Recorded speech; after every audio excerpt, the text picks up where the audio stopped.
சிவனே சிவனே சுந்தரம் அவனது அழகோ அழகு.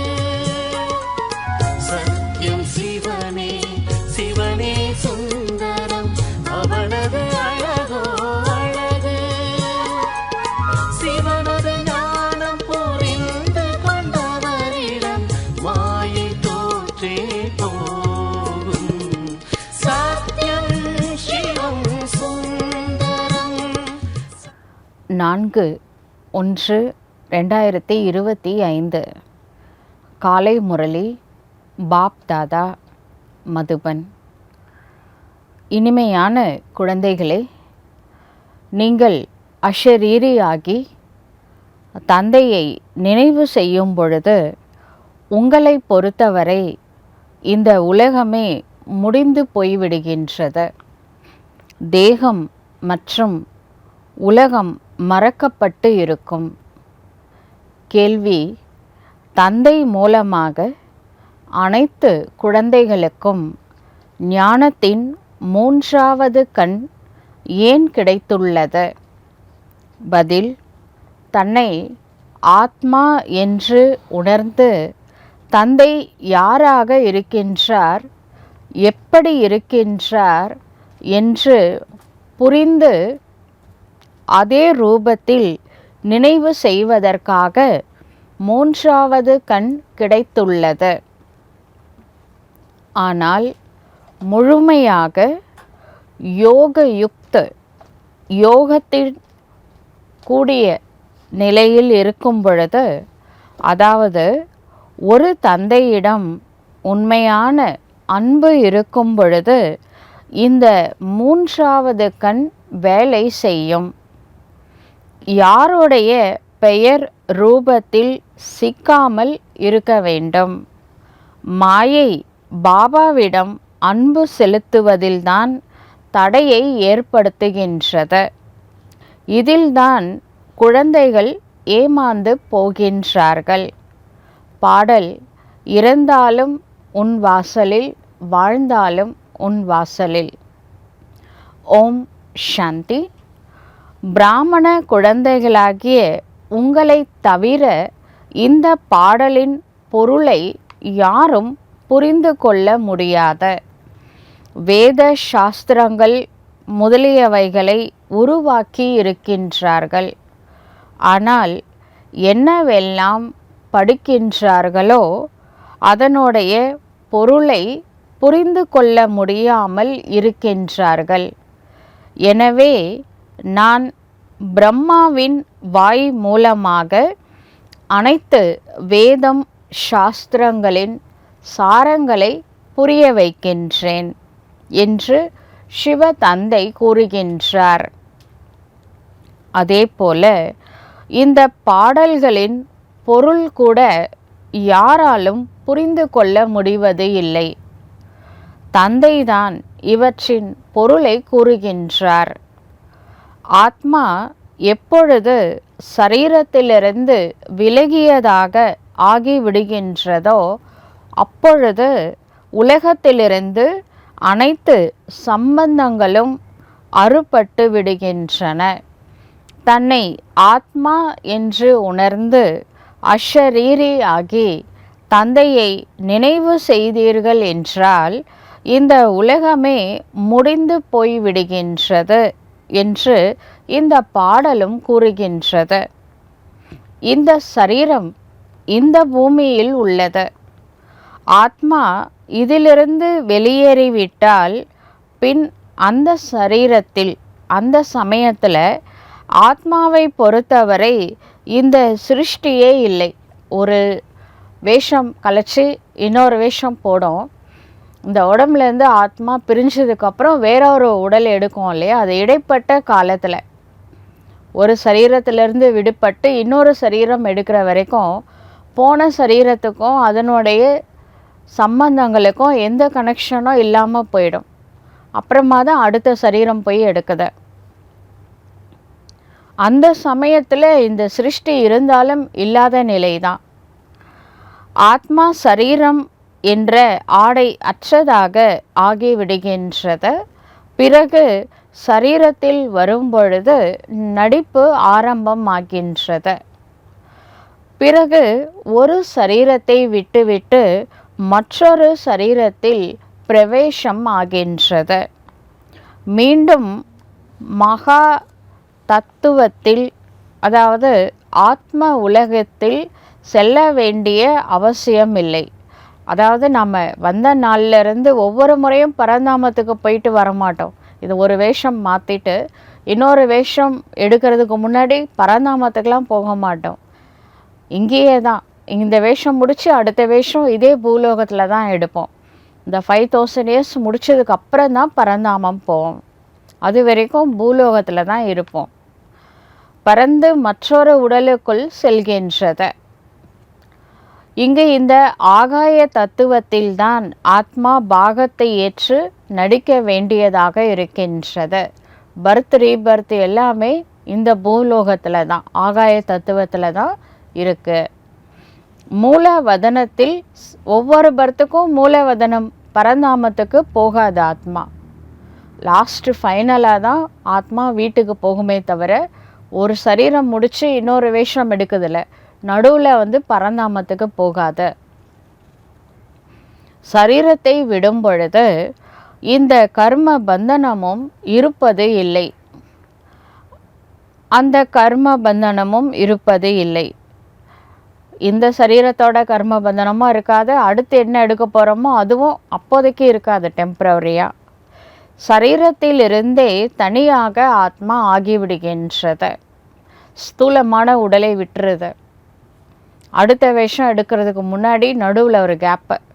இந்த காரியம்லாம் பண்ணுறாங்களே, ஒருத்தவங்க இறந்துட்டாங்கன்னா காரியம் பண்ணுவாங்க. அது சில பேர் 13 நாள் நார்த் இந்தியாவில், சவுத்தில் 16 நாள்.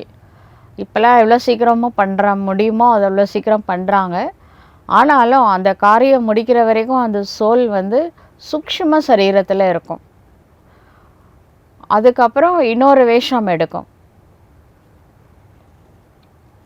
பிறகு மற்றொரு வேஷம், அதாவது மற்றொரு சரீரத்தில் வரும் பொழுது அந்த புதிய கர்ம பந்தனம் ஆரம்பமாகின்றது.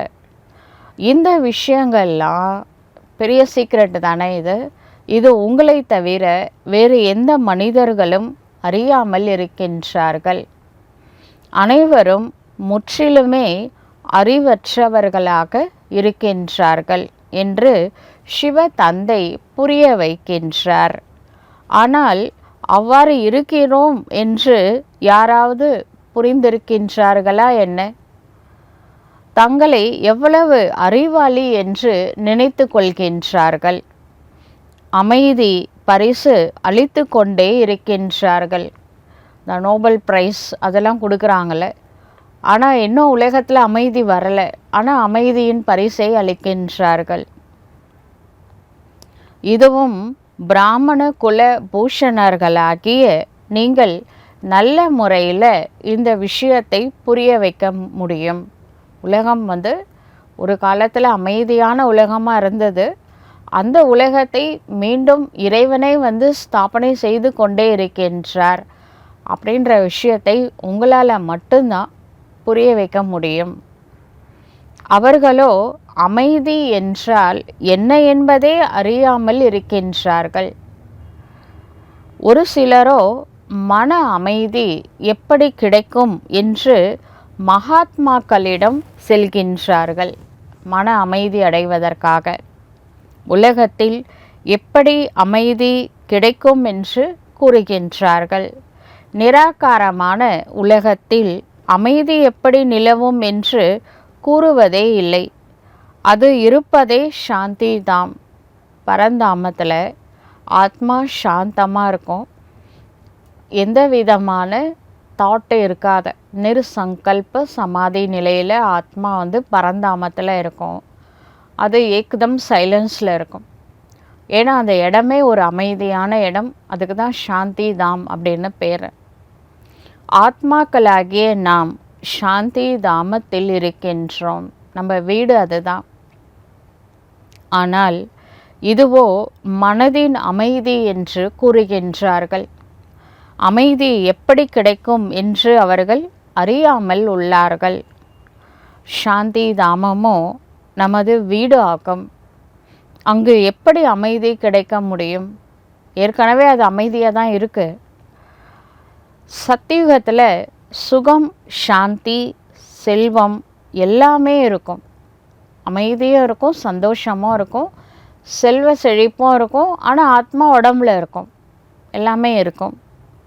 அதை தந்தை ஸ்தாபனை செய்கின்றார். அதுதான் ஸ்வர்க்கம் அப்படின்னு சொல்கிறோம். ஆத்மா ஜீவன் முக்தி நிலையில் இருக்கும். இங்கோ எவ்வளவு அசாந்தி இருக்கின்றது. இதை ஜீவன் பந்தனம் அப்படின்னு சொல்லலாம். இந்த வாழ்க்கையே பந்தனமாக இருக்குது. நிறைய குழப்பங்களும் அசாந்தியும் அதிகமாக உள்ளன. இவை எல்லாமே இப்பொழுது குழந்தைகளாகிய நீங்கள்தான் புரிந்துள்ளீர்கள். சுகம், சாந்தி, செல்வம் பாரதத்தில்தான் இருந்தது. அந்த ஆஸ்தி தந்தையுடையதாக இருந்தது. மேலும் துக்கம், அசாந்தி, ஏழ்மை, வறுமை இவை ராவணனால் கிடைச்ச ஆஸ்தி ஆகும். துக்கம், அசாந்தி, வறுமை இது எல்லாமே ராவணன் கொடுத்த ஆஸ்தி. இந்த எல்லா விஷயங்களையும் எல்லையில்லாத தந்தை குழந்தைகளுக்கு புரிய வைக்கின்றார். பரந்தாமத்தில் இருப்பவரான தந்தை நாலேஜ்ஃபுல்லாக இருக்கின்றார், ஞானம் நிரம்பியவராக இருக்கின்றார். அவர்தான் நமக்கு சுகதாமத்தின் ஆஸ்தியை அளிக்கின்றார். அவர் ஆத்மாக்களாகிய நமக்கு புரிய வைத்து கொண்டே இருக்கின்றார். இந்த ஞானம் ஆத்மாவில் உள்ளது என்பதையோ அறிந்துள்ளீர்கள். அவருக்குத்தான் ஞானத்தின் கடல் என்று கூறப்படுகின்றது.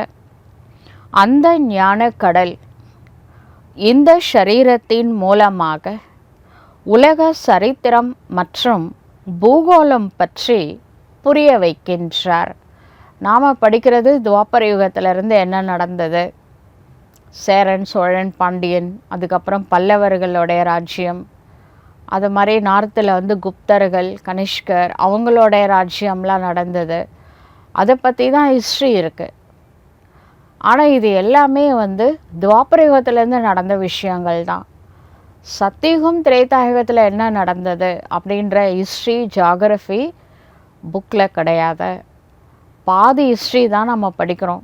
Sri Baba full history, full geography, அப்போ எப்படி இருந்தது பூமி சத்தியுகம், திரேதாயுகத்தில், இந்த விஷயங்களை சிவ தந்தை அமர வைத்து புரிய வைக்கின்றார். உலகத்திற்கு ஆயுளோ இருக்க வேண்டும் அல்லவா? உலகமோ இருக்கவே இருக்கின்றது. புது உலகம் மற்றும் பழைய உலகம் என்று மட்டுமே கூறப்பட்டுள்ளது. இதுவும் மனிதர்களுக்கு தெரியாத புது உலகத்திலிருந்து பழைய உலகமாக ஆகுவதற்கு எவ்வளவு காலம் பிடிக்கின்றது. கலியுகத்திற்கு பின்னால் சத்தியுகம் அவசியம் வர வேண்டி உள்ளது என்பதை குழந்தைகளாகிய நீங்கள் அறிந்துள்ளீர்கள். எனவே கலியுகம் மற்றும் சத்தியுகத்திற்கு இடைப்பட்ட சங்கம யுகத்தில், கலியுகத்திற்கும் சத்தியுகத்திற்கும் இடைப்பட்ட சங்கம யுகத்தில் தந்தை வர வேண்டியதாக இருக்கின்றது. பரம்பிதா சிவ பரமாத்மா பிரம்மா மூலமாக புதிய உலகத்தினை ஸ்தாபனை செய்கின்றார். சங்கர் மூலமாக விநாசம் செய்ய வைக்கின்றார் என்பதையும் நீங்கள் அறிந்துள்ளீர்கள். திருமூர்த்தியின் பொருளே ஸ்தாபனா, விநாசம் மற்றும் பாலனை என்பதாகும். இதுவோ சாதாரண விஷயம்தான். ஆனால் இந்த விஷயங்களை குழந்தைகளாகிய நீங்கள் மறந்து விடுகின்றீர்கள். இல்லையென்றால் உங்களுக்கு குஷி இருக்க வேண்டும், நிரந்தர நினைவு இருக்க வேண்டும். பாபா இப்பொழுது நம்மை புது உலகத்திற்கு தகுதி உடையவர்களாக ஆக்கிக் கொண்டே இருக்கின்றார். பாரதவாசிகளாகிய நீங்கள்தான் தகுதி உடையவர்களாக ஆகின்றீர்கள், வேறு யாருமே இல்லை. ஆம், யார் வெவ்வேறு தர்மங்களில் மத மாற்றம் கன்வெர்ட் ஆகி சென்று இருக்கின்றார்களோ அவர்கள் வரக்கூடும். இப்போ கடைசி பர்த்தில் அந்த ஆதி சனாதன தேவி தேவதா தர்மம் எல்லாருமே ஹிந்துவாக இருப்பாங்க அப்படின்னு கேரண்டி கிடையாது. சில பேர் கிறிஸ்டியன்ஸாக இருப்பாங்க, சில பேர் முஸ்லீமாக இருப்பாங்க, சில பேர் புத்த மதத்தில் இருப்பாங்க, மற்ற மதத்தில் ஒரு பிறவி அல்லது 2 பிறவியில் கன்வெர்ட் ஆகியிருப்பாங்க. யாரெல்லாம் தேவதைகள் வேறு ரிலீஜியனில் இருக்கிறாங்களோ அவர்கள் அவசியம் சொந்த மதத்திற்கு திரும்பவும் வருவார்கள்.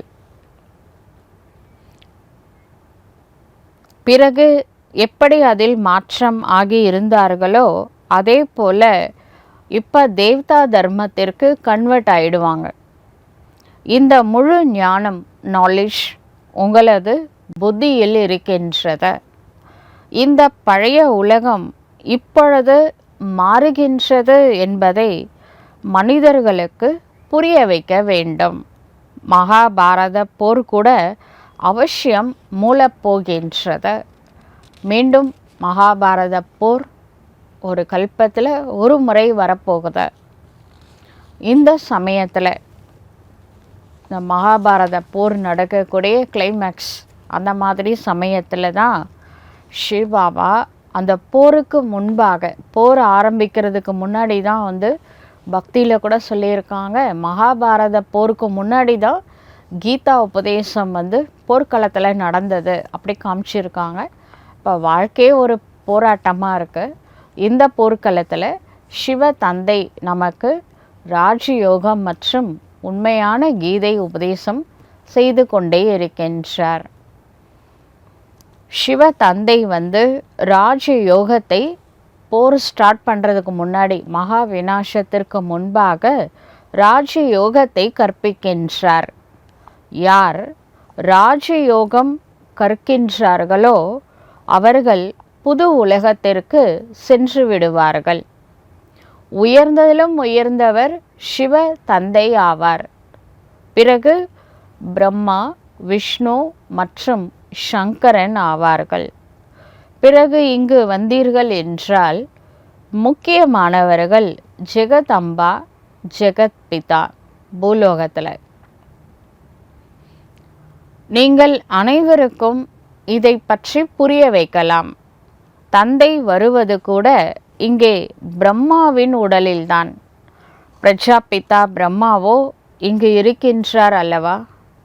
பிரம்மா மூலமாக ஸ்தாபனை சூக்ஷ்ம வதனத்தில் நடக்காத, பூலோகத்தில் தான் ஸ்தாபனை நடக்குது. இந்த ஸ்தாபனா, வினாஷ், பாலனா 3மே பூலோகத்தில் தான் நடக்கும். இந்த வியக்த ஸ்தூலமான உடலில் பிரம்மா பாபா இருக்கும் பொழுது சிவபாபா ஸ்தாபனை பண்ணுறாரு. இந்த முரளி எடுக்கும் பொழுது சாக்கார பாபா இருந்தார், அது ஸ்தூலமான உடலில். இப்போ சிவபாபா சொல்கிறாரு, ஒரு நாள் இவர் கம்ப்ளீட் ஆகிடுவார்ல, அந்த நேரத்தில் ஆத்மா பரிபக்குவ அவஸ்தா ஆன பிறகும், கர்மாத்தீத்த நிலையை அடைந்த பிறகு இந்த ஸ்தூல உடலிலிருந்து விடுபட்டு அவ்வியக்த சூக்ஷ்ம உடல், அதுதான் ஃபரிஷ்தா அப்படின்னு சொல்கிறோம். அவ்வியக்த சூக்ஷ்ம சரீரத்தை தான் ஃபரிஷ்தா, ஒளி உடல் அப்படின்னு சொல்கிறோம். இப்போ அந்த முரளி எடுக்கும்போது பாபா சொல்கிறாரு, இவர் கம்ப்ளீட் ஆனதுக்கப்புறமா சூக்ஷ்ம உடம்புல போயிடுவார், இப்போ ஸ்தூலத்தில் இருக்கிறாரு அப்படின்னு சாக்கார முரளியில் பாபா சொல்கிறார். இப்போ அவர் சொன்னது இப்போ நடக்குது இல்லை. இப்போது பிரம்மா பாபா அவ்வியக்த ஃபரிஷ்தாவாக இருக்கின்றார். இந்த ராஜயோகத்தை கற்றுக்கொண்டு பின்னர் விஷ்ணுவின் 2 ரூபமாக ஆகின்றார். அடுத்து வீட்டுக்கு போகணும், ஃபரிஷ்தாலிருந்து பரந்தாமத்துக்கு போவோம், அனாதிஸ்வரூபம். அங்கேருந்து பூலோகத்துக்கு வருவோம், அது ஆதிஸ்வரூபம். அப்போ விஷ்ணு ஆகிறார். விஷ்ணு அப்படிங்கிறது அந்த லக்ஷ்மி நாராயணனுடைய இணைந்த ஸ்வரூபம். உலகத்தின் சரித்திரம் பூகோளம் பற்றி புரிந்து கொள்ள வேண்டும் அல்லவா? மனிதர்கள்தான் புரிந்து கொள்வார்கள். உலகத்தின் அதிபதிதான் உலகத்தின் சரீரம் மற்றும் பூகோளத்தை பற்றி புரிய வைக்க முடியும். இதெல்லாம் சிவபாபாவுக்கு தான் தெரியும். ஏனெனில் அவர் நாலேஜ்ஃபுல், ஞானம் நிரம்பியவராக இருக்கின்றார் மற்றும் புனர்ஜென்மம் மற்றவராக இருக்கின்றார். பிறப்பு இறப்பிலிருந்து அப்பாற்பட்டவராக இறைவன் இருக்கிறதுனால இந்த சிருஷ்டி சக்கரத்தில் மாட்டல. ஆனால் சிருஷ்டி சக்கரத்தை பற்றிய ஞானம் அவரிடம் முழுமையாக இருக்கின்றது. இந்த நாலேஜ், ஞானம் யாருடைய, அதாவது மனிதர்களுடைய புத்தியில் கிடையாது. பகுத்தறிவதற்கு கூட புத்தி வேண்டும் அல்லவா? ஏதாவது புத்தியில் பதிகிறதா, இல்லை அப்படியே தான் இருக்கின்றார்களா? பாபா சொல்கிறது கூட நம்மளுக்கு உள்ளே இறங்குதா இறங்கலையான்னு பாபா பார்க்குறாரு. அதே போல் புதுசாக கோர்ஸ் எடுக்கிறீங்க அப்படின்னா நம்ம பாட்டுன்னு ஒன் வே டிராஃபிக் மாதிரி பேசிகிட்டே இருக்கக்கூடாது. அவங்களுக்குள்ளே இறங்குதா இல்லையா அப்படின்றத செக் பண்ணணும். நாடியை பார்க்க வேண்டும். நாடி பார்த்து வைத்தியம் பண்ணுவாங்கள்ல, அதுக்காக இது ஸ்தூலமான நாடி கிடையாது. அவங்க முக தோற்றத்திலே தெரிஞ்சுக்கலாம் அவங்களுக்கு ஞானம் புரியுதா இல்லையா அப்படின்னு சொல்லிட்டு. அஜ்மல் கான் என்ற புகழ்பெற்ற ஒரு வைத்தியர் இருந்தார்.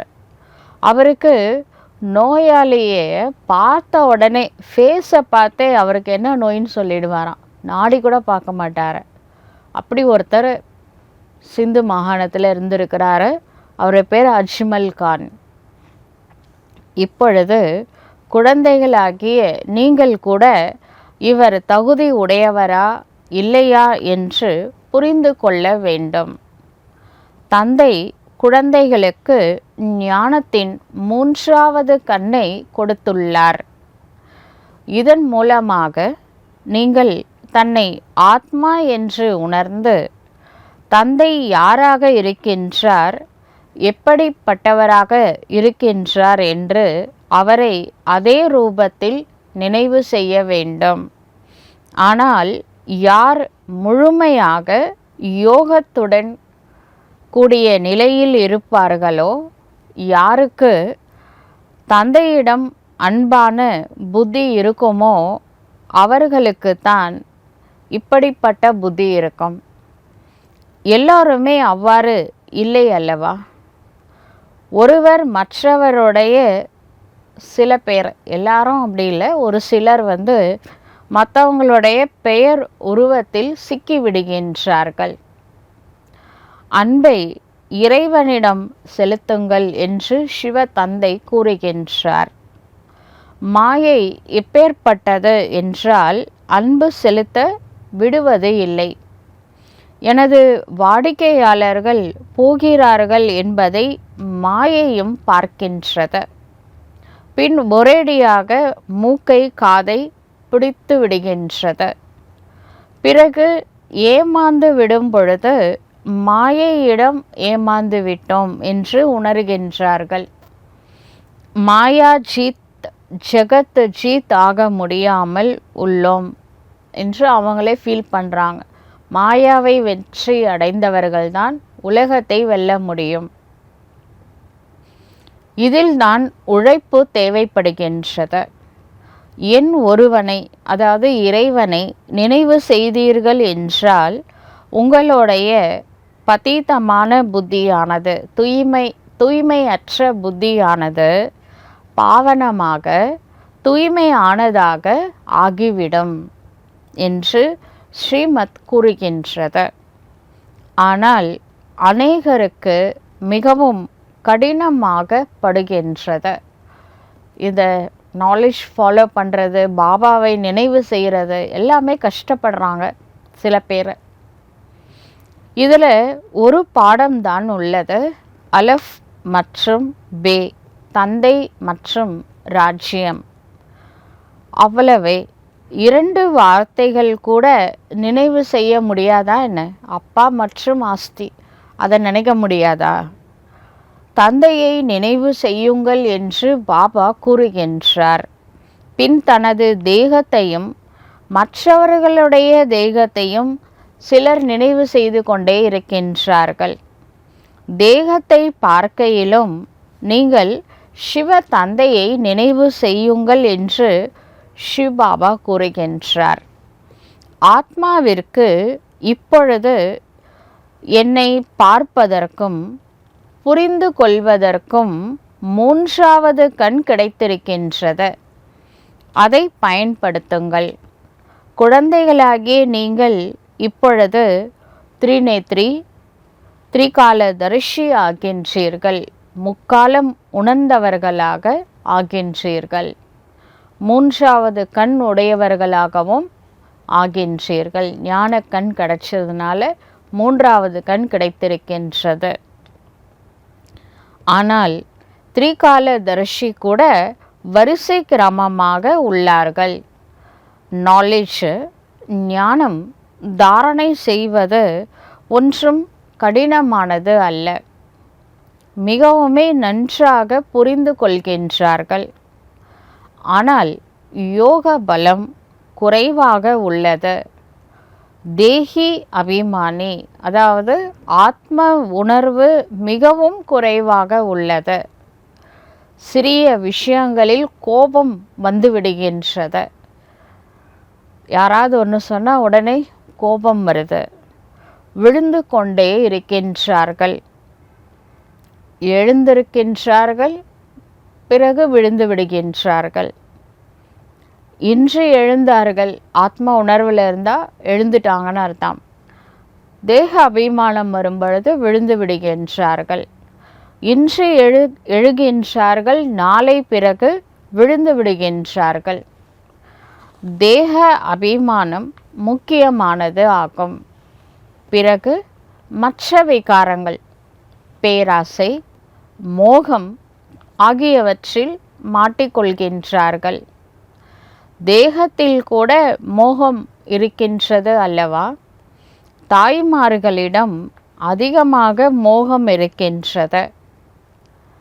இப்பொழுது தந்தை வந்து அதிலிருந்து விடுவிக்கின்றார். உங்களுக்கு எல்லைக்கு அப்பாற்பட்ட தந்தை கிடைத்திருக்கின்றார். பிறகு ஏன் மோகம் கொள்கின்றீர்கள்? அந்த சமயத்தில் மோகம் இருக்கும் பொழுது, பற்று இருக்கும் பொழுது, முகம், வார்த்தைகள், பேச்சுவார்த்தை எல்லாமே குரங்கு போல ஆகிவிடுகின்றது. இந்த குரங்கு இருக்குல்ல, அது அதனுடைய குழந்தை இறந்துட்டா கூட, இது இறந்துட்டாங்க அப்படின்னா அந்த சரீரத்திலேருந்து ஒரு பேட் ஸ்மெல்லு வரும்ல, இருந்தாலும் அதை பிடிச்சிட்டே சுற்றிட்டு இருக்கும். அது விடவே விடாது. எலும்பு வரைக்கும் ஆனாலும் கூட அந்த குரங்கு குட்டியை அதை வந்து விடவே விடாது. அவ்வளோ பற்று குரங்குக்கு இருக்கு. அந்த மாதிரி இங்கே சில தாய்மார்கள், சப்போஸ் குழந்தைங்க யாராவது இறந்துட்டாங்க அப்படின்னா, அவன் இறந்து போனவங்களோட நினைவு, கணவனோ இல்லை பேரண்ட்ஸ் யாரோ இறந்துட்டாங்க அப்படின்னா அவங்களையே ரொம்ப இறந்து போனதுக்கப்புறம் கூட நினச்சிக்கிட்டே இருக்கிறாங்க. அதுதான் பாபா குரங்கோட எக்ஸாம்பிள் சொல்கிறாரு. அந்த குரங்கு வந்து செத்துப்போன குரங்கு குட்டியை விடாமல் பிடிச்சிட்டு இருக்கிற மாதிரி இவங்க வந்து இறந்து போனவங்களோட நினைவிலே வாழ்ந்துட்டுருக்குறாங்க.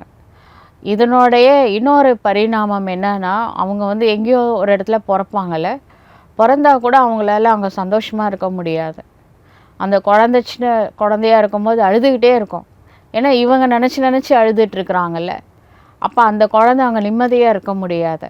அது வளரும் பொழுது கூட ஏதோ ஒரு ஃபீலிங்ஸ் இருக்கும். அவங்க மனசு பாரமாக இருக்கும். சம்மந்தமே இல்லாமல் மனசில் வருத்தம் இருக்கும். ஏன்னா இந்த போன பிறவியில் அவங்களுடைய ரிலேஷன்ஸ் என்ன பண்ணிகிட்டு இருக்கிறாங்க, அதிகமாக நினச்சி அழுதுட்டு இருந்தால் அந்த வைப்ரேஷனால் போன குழந்தை நிம்மதியாக வாழ முடியாது. அதுக்காக தான் பாபா சொல்கிறாரு, அழாதீங்க. ஏன்னா இறந்துட்டாங்க அப்படின்னா என்ன அர்த்தம், வேறு ஒரு இடத்துல பிறந்துருக்காங்க, அவ்வளோதான். அதனால் அவங்க எங்கே இருந்தாலும் நல்லா இருக்கட்டும். ஒரு பாசிட்டிவ் எனர்ஜி கொடுத்துக்கிட்டே இருங்க. யோகா பண்ணுங்கள், சாந்தியை வைப்ரேட் பண்ணுங்கள், குஷியை வைப்ரேட் பண்ணுங்கள். இதை மாதிரி செய்யணுமே தவிர அழுக அந்த குழந்தை அங்கே கஷ்டப்படும். அதுதான் ரியாலிட்டி வந்து அதுதான். அதனால தான் பாபா சொல்கிறாரு, இறந்ததுக்கப்புறம் அழாதீங்க, யோகா பண்ணுங்க. நம்ம கூட யோகா தானம்லாம் செய்வோம்ல, யோகா பண்ண பண்ண அந்த குழந்தை நல்ல இடத்துல ஒரு பிறவி எடுக்கும். நல்ல சந்தோஷமாக இருக்கணும் தானே. இருக்கும்போது இங்கே கஷ்டப்பட்டுட்டாங்க, அடுத்த பிறவிலையாவது நல்லா இருக்கணும்ல. அதனால் யோகா பண்ணுங்க. யாராவது இறந்துட்டாங்கன்னா அழக்கூடாது. அது போனதுக்கப்புறம் கூட நினச்சி நினச்சி அழுதா அந்த குழந்தை கர்ப்பத்துலேயும் கஷ்டப்படுது, வெளியில் வந்து கூட கஷ்டப்படும். திடீர்னு அழுவும். அதுக்கெலாம் காரணம் அவங்க எங்கேருந்தோ பாதியில் வந்திருப்பாங்க, அங்கே அவங்களோடைய ரிலேஷன்ஸ் அழுதுட்டுருக்கிறது தான் முக்கியமான காரணம். அதனால் எந்த ரிலேஷனாக இருந்தாலும் சரி நல்லா இருக்கட்டும் அப்படின்னு சொல்லிட்டு யோகா பண்ணுங்கள். சாந்தியை தானமாக கொடுங்க. அது கண்டிப்பாக அந்த குழந்தைக்கு ரீச் ஆகும். பாவங்களின் சுமை வந்து தலைக்கு மேலே இருக்குது, நம்ம சுமையே தலைக்கு மேலே இருக்குது. அது சரி பண்ணணும். இது யோகா பண்ணுறது மூலமாக நம்ம சுமையும் சரியாகும், போனவங்களும் நல்லா இருக்கணும்னு வைப்ரேஷன் வந்து கொடுக்கலாம். ஆனால் மாயை எப்பேற்பட்டது என்றால் பாபாவை நினைவு செய்யவே விடுவது கிடையாது. அப்போ தான் அதிகமாக பிரச்சனைகளை நினைப்பாங்க, இல்லை போனவங்களை நினைப்பாங்க, பாபாவை நினைக்கிறது இல்லை. ஆனால் பாபாவை நினச்சாதான் பிரச்சனையும் சால்வ் ஆகும், போனவங்களும் எங்கே இருந்தாலும் நல்லா இருப்பாங்க. அதுக்காக யோகா பண்ணணும்ல, அந்த யோகா மட்டும் பண்ணுறது கிடையாது. பாபா சொல்கிறாரு, பாவங்களின் சுமை வந்து தலைக்கு மேலே நிறைய இருக்குது, அது எப்படி இறக்குவது? ஒரே வழி யோகா பண்ணுறது மட்டும்தான். ஆனால் மாயை எப்பேற்பட்டது என்றால் நினைவு செய்யவே விடுவது கிடையாது. எவ்வளவு தான் பாபா தலையில் அடித்து சொல்கிறாரு அப்படின்னா அர்த்தம், முயற்சி பண்ணுங்கன்றாரு. அவங்களும் அப்படி தான் முயற்சி பண்ணுறாங்க. ஆனாலும் அடிக்கடி புத்தி வந்து மறந்து போயிடுது. நாம் மோஸ்ட் பிலவடு சிவ் பாபா மிகவும் அன்பிற்குரியவர் ஆவார். அவருடைய மகிமை மட்டுமே செய்து கொண்டிருப்போம் என்று எவ்வளவுதான் முயற்சி பண்ணுறாங்க, ஆனால் இந்த மாயா விடுறதில்லை. பாபா இதோ உங்களிடம் வந்து விட்டோம், ஆனால் அப்படி தான் சொல்கிறாங்க கிளாஸ் கேட்கும் போதெல்லாம். அதுக்கப்புறம் என்ன பண்ணுறாங்க, மறந்து போயிடுறாங்க. புத்தி வந்து வேறு பக்கம் சென்று விடுகின்றது. இந்த முதல் நம்பரில் செல்பவர்கள் கூட புருஷார்த்தம் முயற்சியாளர். இப்போ பிரம்மா பாபா கூட தன்னுடைய முயற்சினால தான் அந்த பதவி அடைஞ்சார் இல்லையா. இப்போ பிரம்மா பாபாவுடைய மனைவி சரீரம் விடும்போது நிர்மல் சாந்தா தாதி இருக்காங்கள்ல, அவங்க மகள், அவங்க வந்து சொன்னாங்க. அப்போ பாபா என்ன சொன்னார்னா, மம்மா மரே தோபி அம்மா மரே தோபி ஹல்வா கானா, பிபி மரே தோபி ஹல்வா கானா அப்படின்னு சொன்னாராம். அதாவது அம்மா இறந்துட்டாங்க அப்படின்ற மெசேஜ் கொடுக்குறாங்க தாதி. அப்போ சொன்னாராம், அம்மா இறந்தாலும் அல்வா சாப்பிடுங்க. பிபி அப்படின்னா பிரம்மா பாபாவுக்கு ஒய்ஃப் யசோதா மாதாஜி, அவங்க இறந்ததுக்கு அதுக்கும் அல்வா சாப்பிடுங்கன்னா அல்வா செஞ்சு சாப்பிடுங்கன்னு அர்த்தம் கிடையாது. அப்படி யாராவது அல்வா செஞ்சு சாப்பிட்ற போகிறீங்க. அல்வா அப்படின்றது நம்மளுக்கு என்னன்னா நாலேஜ் தான். முரளி வந்து ஒரு நாளும் மிஸ் பண்ணக்கூடாது அப்படின்னு பாபா சொன்னாராம் நிர்மல் சாந்தா தாதிக்கு. நாம் இறை மாணவர்கள் ஆவோம் என்பது குழந்தைகளின் புத்தியில் இருக்க வேண்டும். கீதையில் கூட பகவான் கூறுகின்றார், நான் உங்களை ராஜாவுக்கெல்லாம் ராஜாவாக ஆக்குகின்றேன் என்று உள்ளது. சிவனுக்கு பதிலாக கிருஷ்ணரோட பெயரை போட்டுவிட்டார்கள். கிருஷ்ண பகவானு வாட்ச அப்படின்னு கீதையில் போட்டிருக்காங்க. ஆக்சுவலாக அதில் வரக்கூடிய எல்லா விஷயமும் இப்போ சிவ பாபா பேசிகிட்டு இருக்கிறாரு. சிவ பகவானு வாட்சன்னு சொல்கிறதுக்கு பதிலாக கிருஷ்ண பகவானு வாட்சன்னு போட்டுட்டாங்க. உண்மையிலேயே சிவ பாபாவுடைய ஜெயந்தி இருக்கு இல்லையா, சிவராத்திரி, அது உலகம் முழுவதும் கொண்டாட வேண்டும். இப்போ கிறிஸ்மஸ் வந்ததில்ல, உலகம் ஃபுல்லாக கிறிஸ்மஸ் கொண்டாடுறாங்க. ஆனால் கிரைஸ்ட் வந்து 2000 வருஷம்தான் ஆகுது. 5000 இயர்ஸ்க்கு முன்னாடி சிவ பாபா வந்தார், சும்மா வரல. கிரைஸ்ட் வந்து அவருடைய தர்மத்தை மட்டும் தானே ஸ்தாபனை பண்ணார். ஆனால் சிவ பாபா என்ன பண்ணார், தர்மத்தையும் ஸ்தாபனை பண்ணார், ராஜ்யத்தையும் ஸ்தாபனை பண்ணார், 5 எலிமெண்ட்ஸை பதீத்தமானதை பாவனமாக மாற்றினார், பேலன்ஸ் இருக்கிறவங்களுக்கெல்லாம் முக்தி கொடுத்தாரு, ஃபாலோ பண்ணவங்களுக்கு ஜீவன் முக்தி கொடுத்தாரு. இவ்வளோ வேலை சிவன் பூமிக்கு வந்ததுக்கு அப்புறம் தான் நடக்குது. அப்போ சிவராத்திரி, அதாவது சிவ ஜெயந்தியை உலகம் முழுவதும் கொண்டாட வேண்டும் அப்படின்னு சொல்கிறாரு. ஏன்னா உலகத்தின் தந்தை இறைவன், அவர் அவதரித்த நாள் தான் இந்த சிவராத்திரி. இப்போ எல்லாரும் அதை செலிப்ரேட் பண்ணணும் தானே. சிவபாபா அனைவரையும் துக்கத்திலிருந்து விடுபட வைத்து கைடாக இருந்து, அதாவது வழிகாட்டியாக இருந்து கூடவே அழைத்து செல்கின்றார். அவரை லிபரேட்டர், விடுவிப்பவர். எதுலேருந்து லிபரேஷன் கொடுக்குறாரு? துக்கம் மற்றும் அசாந்தியிலிருந்து லிபரேஷன் கொடுக்குறாரு, வறுமையிலிருந்தும் லிபரேஷன் கொடுக்குறாரு. ஏன்னா இது மூணுமே ராவனோட சொத்து. அதுலேருந்து விடுவிக்கிறாரு. துக்கம், அசாந்தி, வறுமை, இது மூணுத்திலிருந்து விடுபட வைக்கிறாரு. கைடாக இருந்து வீட்டுக்கு கூட்டிட்டு போகிறாரு என்பதை எல்லோரும் ஏற்றுக்கொள்கின்றார்கள். அனைவரையும் பதீத்த பாவனமாக, தூய்மையற்றவர்களை தூய்மையாக இறைவன்தான் மாற்றிக்கொண்டே இருக்கின்றார். நம் எல்லோரின் தந்தை இறைவன், அவர்தான் பதீத்த பாவனன் என்று சொல்கின்றோம். அனைவரையும் சாந்தி தாமம் முதல்ல அழைத்து செல்வார். அதுக்கப்புறம் சுகதாமத்துக்கு வந்துடுவோம். பின் ஏன் அவருடைய ஜெயந்தி உலகம் ஃபுல்லாக கொண்டாடலை? ஏன்னா உலகத்தை வைண்டப் பண்ணி மேலே கூட்டிகிட்டு போக போகிறாரு. எந்நாட்டவருக்கும் இறைவா போற்றி அப்படின்னு தானே சிவனை புகழ்கிறாங்க. உலகம் முழுவதற்கும் அவர் தான் தந்தையாக இருக்கிறார். எந்த ரிலீஜனில் இருந்தாலும் சரி, எந்த நேஷ்னாலிட்டியில் இருந்தாலும் சரி, எல்லாருமே மனுஷாங்க, எல்லாருமே ஆத்மாக்கள் தானே. அனைத்து ஆத்மாக்களின் தந்தை சிவன் பூமியில் அவதரித்து இருக்கிறாரு. அந்த சிவராத்திரி ஏன் உலகம் ஃபுல்லாக கொண்டாட மாட்டேங்கிறாங்க? வெறும் பாரத நாட்டுக்கு மட்டுமா சிவபாபா தந்தையாக இருக்கிறாரு? உலகின் தந்தை இல்லை. அப்போ உலகம் ஃபுல்லாக கொண்டாடணும் தானே. பாரதவாசிகளே முதல்ல கொண்டாடுறதில்லை அப்படின்னு பாபா சொல்கிறார். உலகத்தை விடுங்க, முதல்ல பாரதவாசிகளுக்கு தெரியுமா சிவன் பூமியில் அவதரித்த நாள்னு?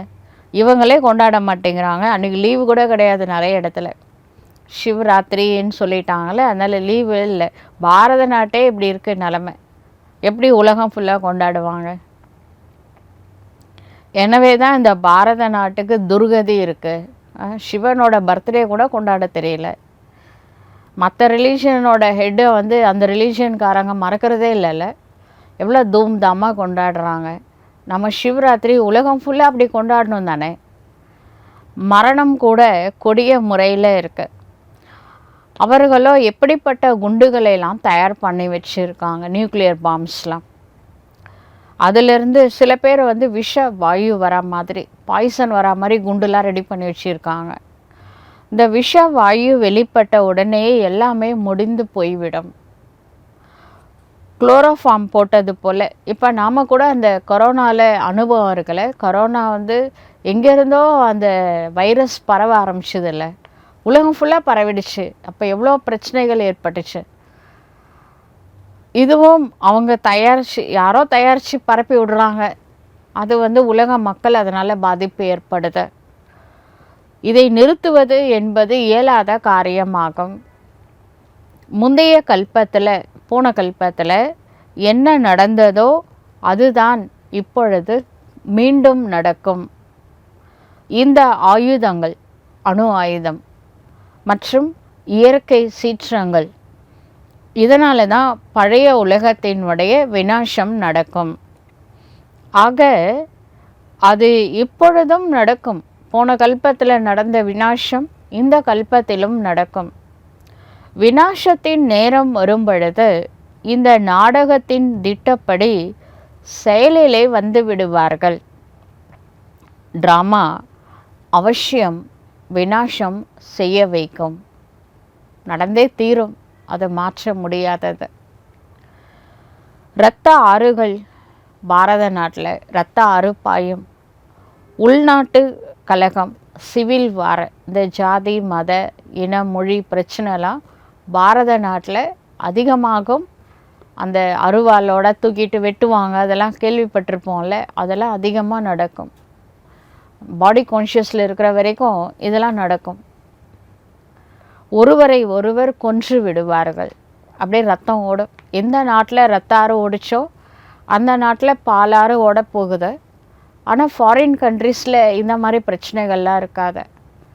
இவ்வளோ கொடுமைகள்லாம் அங்கே இருக்காது. அங்கே ஒரே செகண்டில் அந்த அணு ஆயுதங்கள் மூலமாக சீக்கிரமாக வேலை முடிஞ்சிடும். இங்கே தான் ரத்த ஆறு ஓடும்.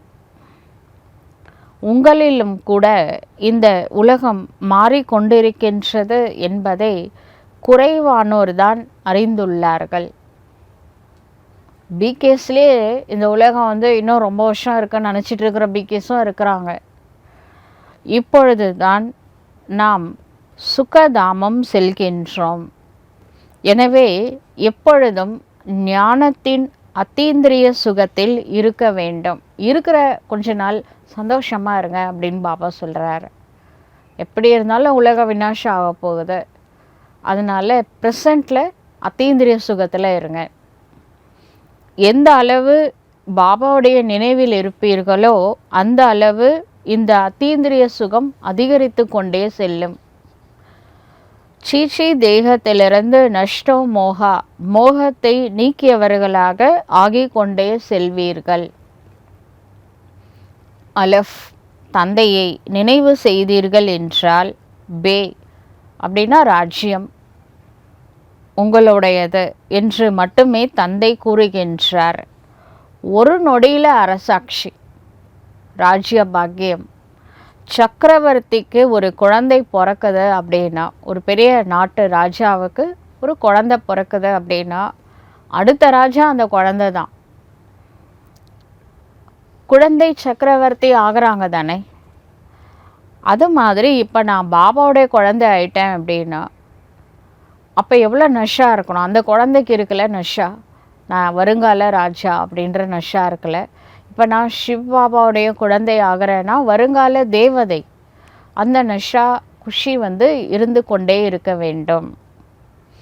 என்னை நினைவு செய்து கொண்டே இருங்கள் மற்றும் சக்கரத்தை நினைவு செய்தீர்கள் என்றால் சக்கரவர்த்தி மகாராஜாவாக ஆகிவிடுவீர்கள் என்று சிவபாபா கூறுகின்றார். எனவே ஒரு நொடியில் ஜீவன் முக்தி, ஒரு நொடியில் பெக்கர்லேருந்து பிரின்ஸ், ஏழையிலிருந்து இளவரசர் என்று பாடப்படுகின்றது. எவ்வளவு நன்றாக உள்ளது.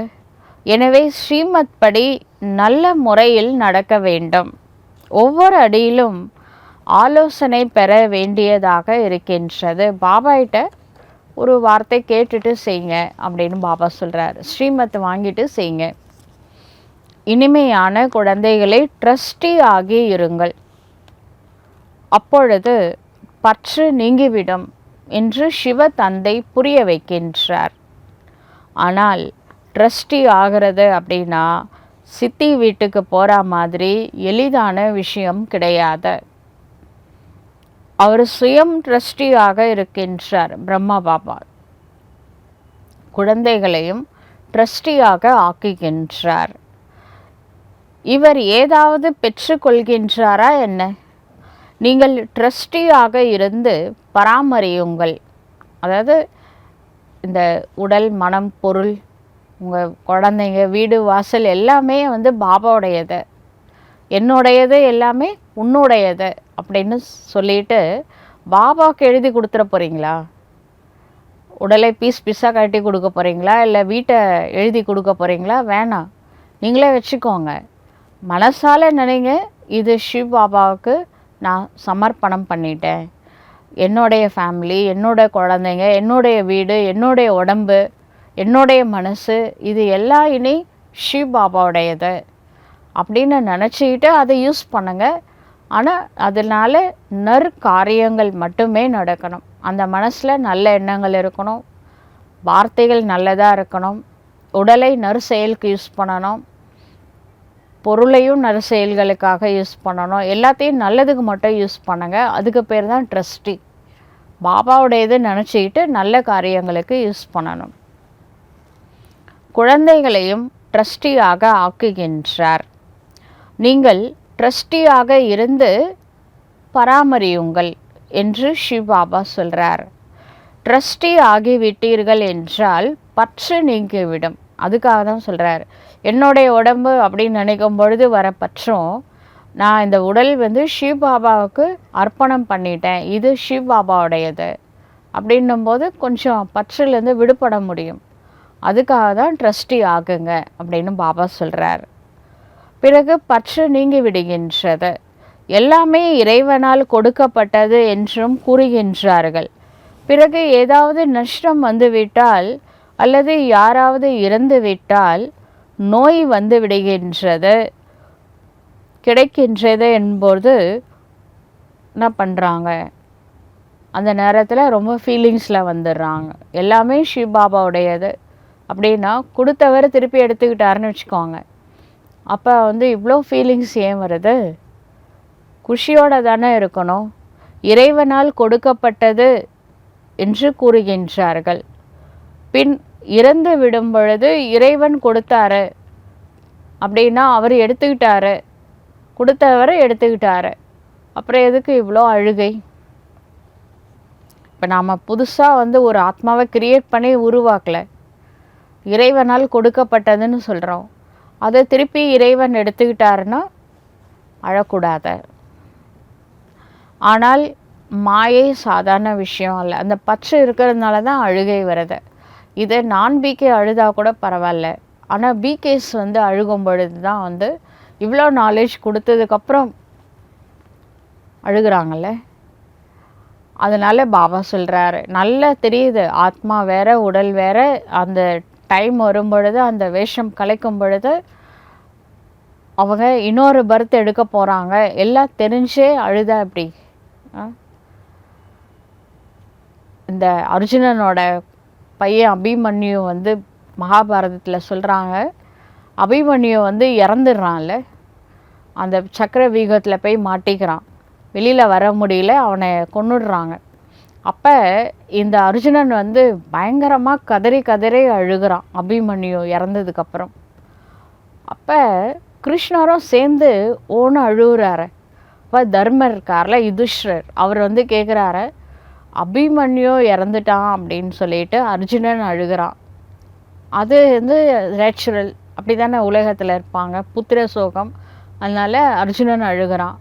ஆனால் கிருஷ்ணர், நீங்கள் எதுக்கு இப்போ இவ்வளோ அழுகுறீங்க, தேம்பி தேம்பி அழுகிறீங்களே அப்படின்னு கேட்குறாரு. அப்பா கிருஷ்ணர் சொல்கிறாரு, நஷ்டோ மோகா ஸ்மிருதி லப்தான்னு சொல்லிட்டு 18 சாப்டர் கீதையை எடுத்தேன் இவருக்கு போர் ஆரம்பிக்கிறதுக்கு முன்னாடி. உங்கள் 4 பேருக்கும் எடுக்கலை, இந்த ஒரு அர்ஜுனனுக்கு தான் சொன்னேன் இந்த ஃபுல் கீதையை. கடைசியில் எல்லாத்தையும் கேட்டுட்டு இப்போ உட்காந்து அழுதுட்டுருக்கிறானே. அப்போ அந்த நஷ்டம் மோகா ஸ்மிருதி லப்தா, அதாவது மோகத்திலிருந்து பற்றிலிருந்து விடுபட்டு என் ஒருவனை நினைவு செய்யின்னு சொன்னது அப்போ வேஸ்ட் ஆகிடுச்சே அப்படின்னு நான் அழுதேன் அப்படின்னு சொன்னாராம். அது மாதிரி நான் பிகேஸ் தான் யாராவது ரிலேஷன் இறந்துட்டாங்கன்னா அழுகிறாங்க. அது ஓகே, ஏன்னா அவங்களுக்கு தெரியாது ஆத்மா வேறு வேஷத்தை எடுக்க போகுது, ஆத்மாவுக்கு சாவே கிடையாது, ஒரு வேஷத்தை விட்டுட்டு இன்னொரு வேஷம் எடுக்க போகுதுன்னு அவங்களுக்கு தெரியாது. ஆனால் பிகேஸ் ஏன் இப்படி அழுகிறாங்க அப்படின்னு பாபா அழ போகிறது கிடையாது. இருந்தாலும் இது ஒரு எக்ஸாம்பிளாக அந்த மகாபாரதத்தில் இருக்குது. பிகேஸ்க்கு ஃபுல் நாலேஜ் தெரியும், நல்லா சொல்லி கொடுத்துருக்கிறாரு. ஆத்மா இறந்தால் ஆத்மாவுக்கு சாவே கிடையாது. முதல்ல வேஷத்தை மாற்றினா இன்னொரு வேஷம் எடுக்க போகுது கர்ம அனுசாரம். இதுக்கு இப்போ இவ்வளோ அழுகை அப்படின்னு பாபா கேட்குறாரு. ஆனாலும் இந்த மாயா சாதாரண விஷயம் இல்லை. சித்தி வீட்டுக்கு போகிற மாதிரி அவ்வளோ ஈஸியான விஷயம் கிடையாது இந்த பற்று நீக்குவது அப்படிங்கிறது. இந்த சமயத்தில் சிவ தந்தை கூறுகின்றார், இந்த பதீதமான உலகத்தில் நாங்கள் இருக்க விரும்புவது இல்லை, எங்களை பாவனமான உலகத்திற்கு அழைத்து செல்லுங்கள், கூடவே அழைத்து செல்லுங்கள் என்று நீங்கள் என்னை அழைத்துள்ளீர்கள். ஆனால் இதன் பொருளை கூட யாருமே புரிந்து கொள்ளவே இல்லை. பதீத பாவனர் வருகின்றார் என்றால் அவசியம் உடல்கள் அழிந்து போய்விடும் அல்லவா. பதீத்த உலகமே மாத்துறாரு. பதீத்த பாவனர் வந்து என்ன பண்ணுறாரு, முதல்ல பதீத்தமான ஆத்மாவை தூய்மையாக மாற்றுறாரு, உடம்பை மாற்றுறாரு, உலகத்தை மாற்றுறாரு. டோட்டலாக 5 எலிமெண்ட்ஸ் இன்றைக்கி பொல்யூஷனோடு இருக்குது. அது எவ்வளோ கஷ்டப்படுறோம். அதை மாற்றி சரி பண்ணி கொடுக்குறாருன்னு நல்ல விஷயம் தானே. பதீத்த பாவனர் இப்போ என்ன பண்ணுறாரு, ஆத்மாக்களை வீட்டுக்கு அழைத்து செல்வார். முதல்ல ஆத்மாவை க்ளீன் பண்ணுறாரு, அப்புறம் வீட்டுக்கு அழைச்சிட்டு போவார். இப்போ ஒரு வீட்டில் இருந்து, அதுதான் லேண்டுன்னு வச்சுக்கோங்க, அந்த வீடு ரொம்ப பழசாக இருக்குது அப்படின்னா அதில் வந்து புது வீடு கட்டணும் அப்படின்னா முதல்ல அங்கே இருக்கிறவங்களாம் காலி பண்ணுவாங்க, வேறு டெம்ப்ரரியாக ஒரு வாடகை வீட்டுக்கு போயிடுவாங்க. அப்புறம் அந்த வீட்டை இடித்து தள்ளிட்டு புது பில்டிங் கட்டுவாங்க. கட்டினதுக்கப்புறம் வேறு வாடகை வீட்டில் போனவங்க ரிட்டர்ன் திருப்பி அந்த வீட்டுக்கு வருவாங்க. அதே தான் இப்போ நடக்க போகுது. இந்த உலகம் பழசாயிடுச்சு. என்ன பண்ண போகிறாரு, சிவபாபா வந்து தூய்மையாக்கி ஆத்மாக்களை வீட்டுக்கு கூட்டிகிட்டு போயிடுவார். அதுக்கப்புறம் இந்த உலகத்தில் ஒரு மாற்றம் வரும், திரும்பவும் புது உலகம் வரும். அந்த உலகத்தில் போனவங்க ரிட்டர்ன் வருவாங்க. அதில் யார் ஆத்மாவை க்ளீன் பண்ணிட்டு போனாங்களோ, பாபா சொல்கிற ஸ்ரீமத் படி நடந்தாங்களோ, அவங்கெல்லாம் சத்தியுகத்தில் வருவாங்க. அவ்வளோதான். ஒரு வீடு மாற்றம் பண்ணுற மாதிரி, கிரகப்பிரவேசம் சொல்லுவாங்களே, அது மாதிரி என்ன நடக்க போகுது அப்படின்னா, புது உலகத்தை கடவுள் மாற்றி கொடுக்குறாரு. மனுஷங்க வீடு தான் கட்டுறாங்க, கடவுள் புது உலகத்தை கட்டித்தராரு நம்மளுக்காக. அதனால் பாபா சொல்கிறாரு, அப்படிப்பட்ட தந்தையிடம் எவ்வளோ அன்பு இருக்கணும்.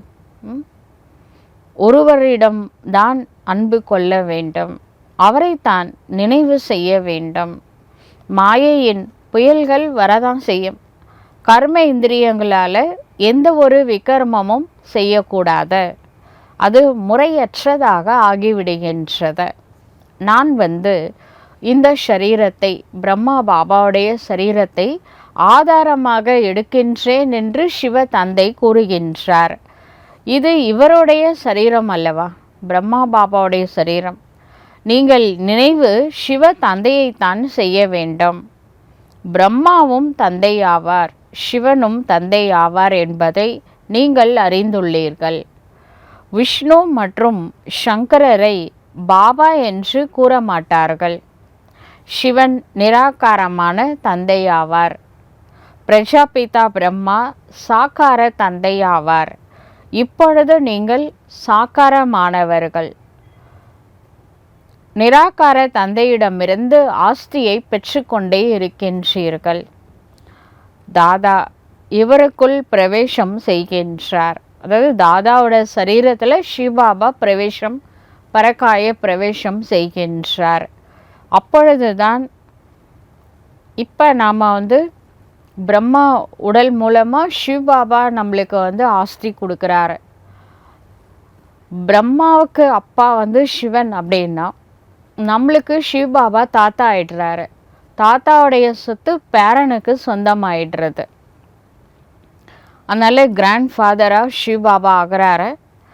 அவர் வந்து நம்மளுக்கு ஆஸ்தி கொடுக்குறாரு. நிராகாரமானவர். தந்தை சாக்காரமானவர். பிரம்மா பாபா சாக்காரமானவர். கிராண்ட் ஃபாதர் இப்போ சிவபாபா ஆஸ்தி கொடுக்கறதுனால. இவை அதிசயமான புதிய விஷயங்கள் அல்லவா. திருமூர்த்தி காண்பிக்கின்றார்கள், ஆனால் புரிந்து கொள்வது இல்லை. சிவனை இல்லாமல் செய்து விட்டார்கள். திருமூர்த்தியில் பிரம்மா விஷ்ணு சங்கரை மட்டும் காமிச்சிருக்காங்க.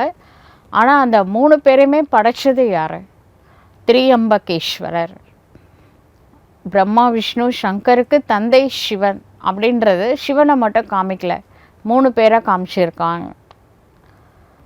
எனவே நாம் இப்போ பாபா சொல்கிறாரு, திருமூர்த்தி காண்பிக்கின்றார்கள், ஆனால் புரிந்து கொள்வது இல்லை. தந்தை எவ்வளோ நல்ல நல்ல விஷயங்களை புரிய வைக்கின்றார். எனவே நாம் மாணவர்கள், காட்லி ஸ்டூடெண்ட்ஸாக இருக்கிறோம். இந்த குஷியில் எப்போவுமே இருக்கணும். பாபா நமது தந்தை, ஆசிரியர், சத்துகுரு ஆவார். இப்பொழுது நீங்கள் உலகத்தின் சரீரம் மற்றும் பூகோளம் பற்றி எல்லையில்லாத தந்தையிடமிருந்து கேட்டுக்கொண்டே இருக்கின்றீர்கள். Full history, full geography. பிறகு மற்றவர்களுக்கு கூறுகின்றீர்கள். இது 5000 வருடங்களின் சக்கரமாகும்.